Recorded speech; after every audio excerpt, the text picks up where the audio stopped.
pushed you to write your book?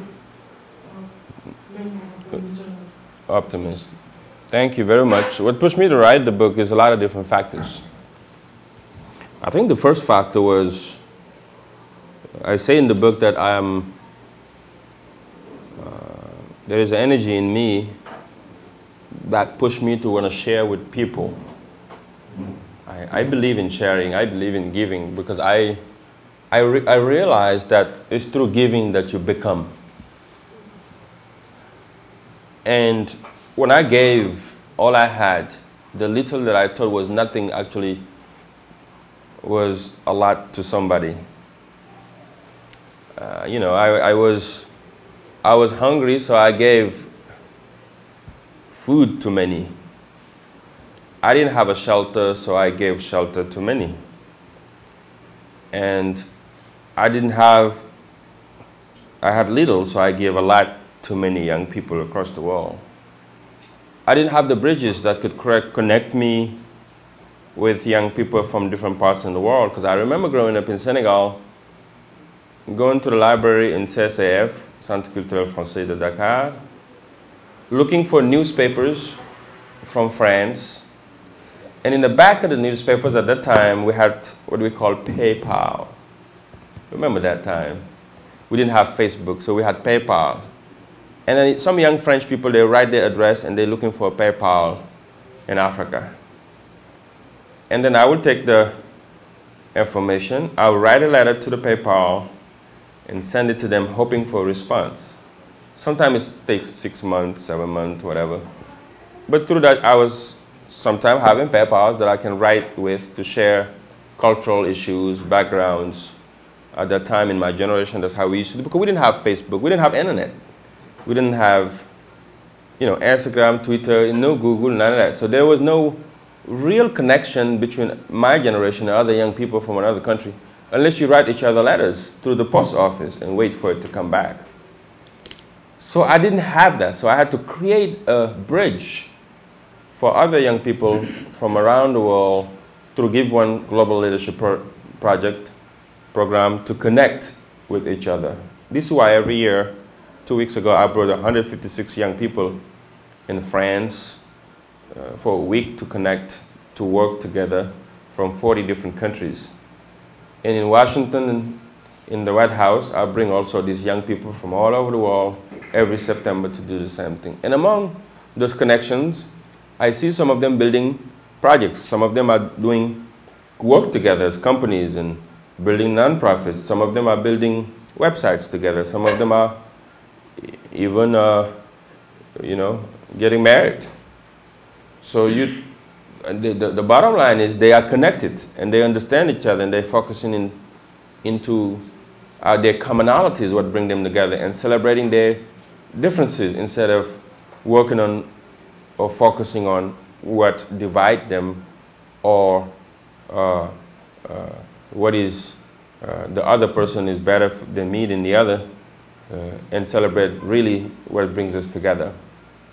So I didn't have many of those things, no mentor, so I had to create it. And through that, I realized that, you know, I have to keep on giving. That's why Give One Project, I didn't call it, you know, Take One Project. You know, the word gave it itself. I thought about it. What would I call this energy that's burning in me that I want to share with the world?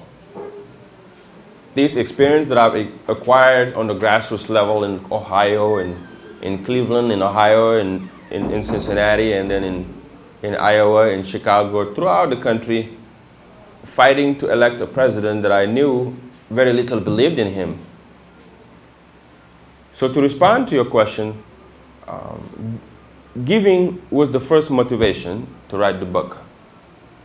I wanted to share with millions of young people around the world in San Luis Potosi in Mexico, in Wakunguno or Chamenwalo in Senegal, in Nairobi in Kenya, in Cotonou or Parakou in Benin, in Tokyo in Japan, in Montreal, Ontario in Canada, in Paris, in the suburban Paris area of Mantes-la-Jolie ou Sergi Pontoise, to tell them that, you know, it is possible. Your dreams are valid. You are young, but you can do more than what you can imagine. You can think of the impossible and realize it. You can do anything. Because I went through the difficulties that some of you are going through. I went through days and nights that I thought that the sun was not going to come up again.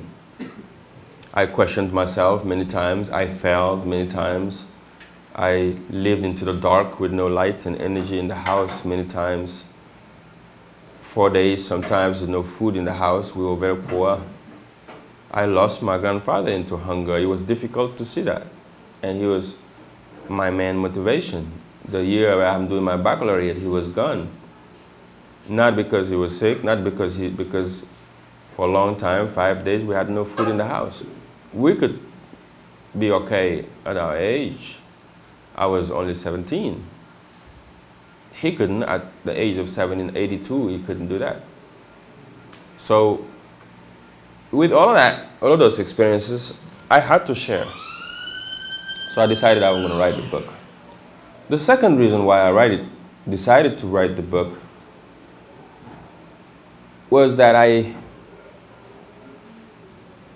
see a lot of people who got a lot of experiences, but they are afraid to talk about it because many people say you have to be 70 or 80 years old or you have to be retired to write a memoir. Even the title is pretty provocative, you know.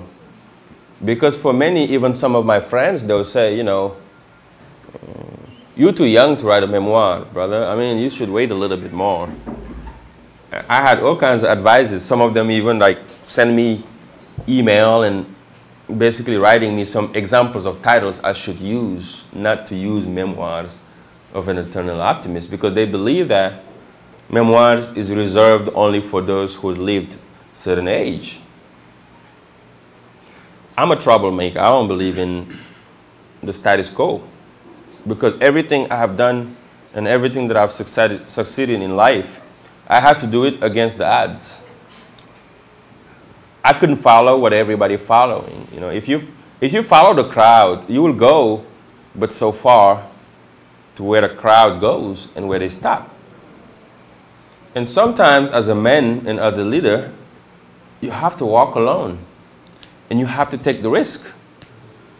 It might not work or it might work, but even if it doesn't work, what do you have to lose? You will learn something from the risk. That's why some people are called leaders and some people are called followers. I decided to be a leader, and a leader takes risk. So I called the book Memoirs of an Eternal Optimist. A journalist asked me the question, why do you want to launch this book and call it Memoirs of an Eternal Optimist and you're only 37 years old? I was last year. Now I'm 38. I said, well, at 38, at 88 or 82, I'm not going to be in a position where I have enough memories to remember all of my memoirs. That's one point. The second point is those young people who are dying through the ocean, crossing the Mediterranean Sea from here to Gambia, all the way in Africa and in Mauritania, that I met them in the small mountains here of Ceuta in Morocco. Try to cross the ocean or the Mediterranean Sea to go to Spain. Last year we lost 1,500 young people who died across the sea, just trying to go to Europe looking for opportunities. Those young people, they need hope right now. They need inspiration right now, not in 82 years from now. The young people that I met in Saint Louis Potosi, in El Salvador, in Panama, in Guatemala, in Mexico, who are dying trying to cross the desert to enter the United States in Texas. Those young people, they are not waiting for 50 years from now. They need help right now. If my book can inspire them or my story can inspire them, why do I have to wait to turn 50 years old or 60 years old?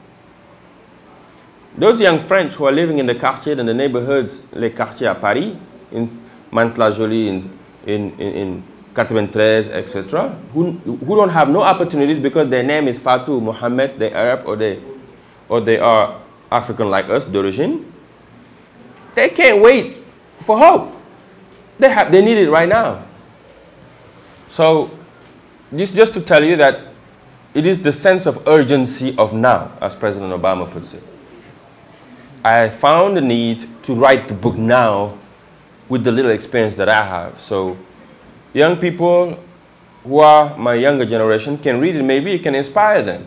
You never know. And finally, you know, we don't tell our own story. Because what I talk about here, this story in the book, is your story.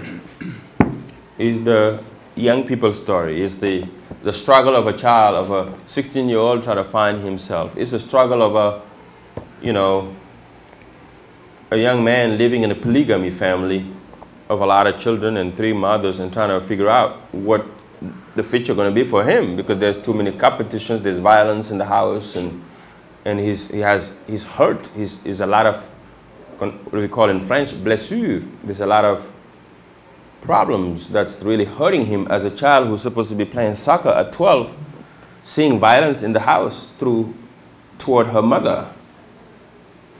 Real violence where you see blood. And those stories are going on right now in Africa and around the world. It's our story. It's everybody's story. So if I don't write it, who's going to write it?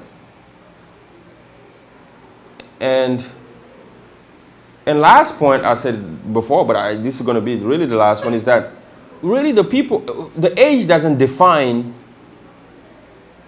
who you are.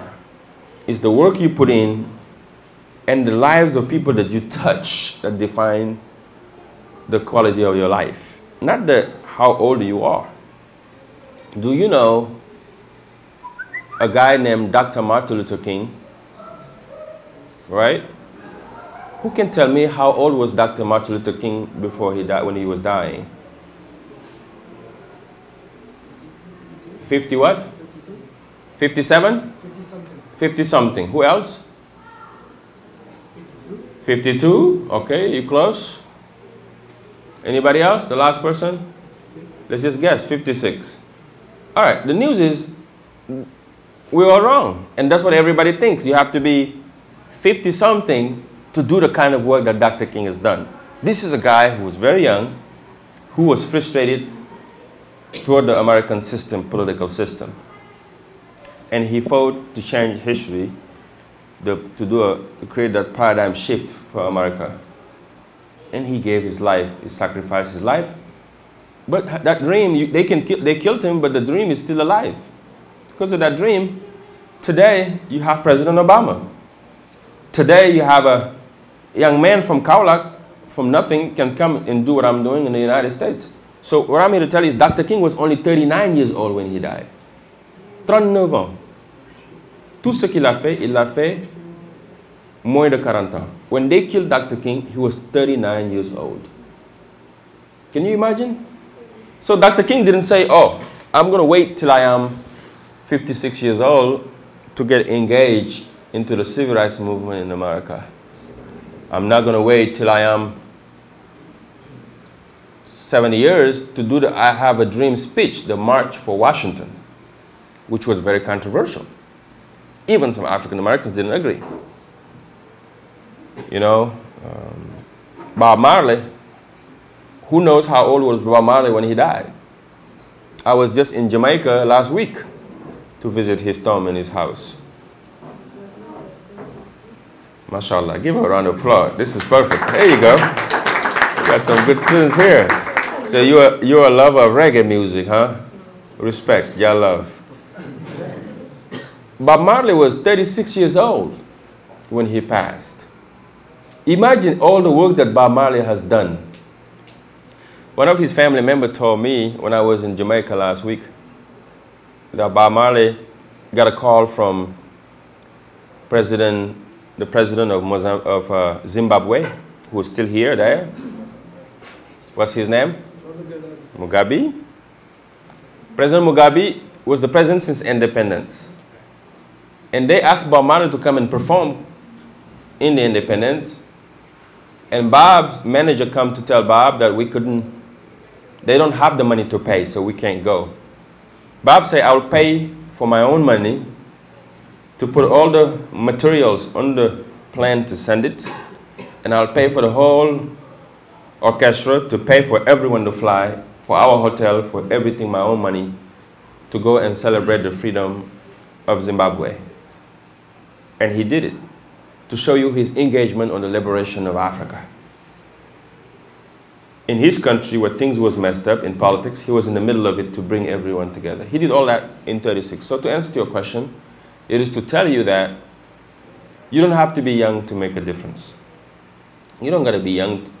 You don't have to be old to write a book. You don't have to be young. If you feel it, do it. That's what pushed me to write this book. And today, hundreds of young people are reading it across the world and being inspired. And that was the goal. So let no one tell you that you can do something. You cannot do it. I'm here to tell you, you can do anything. But be ready to work hard, because only through hard work you can achieve your goals. God bless you, and I wish you the best for your future.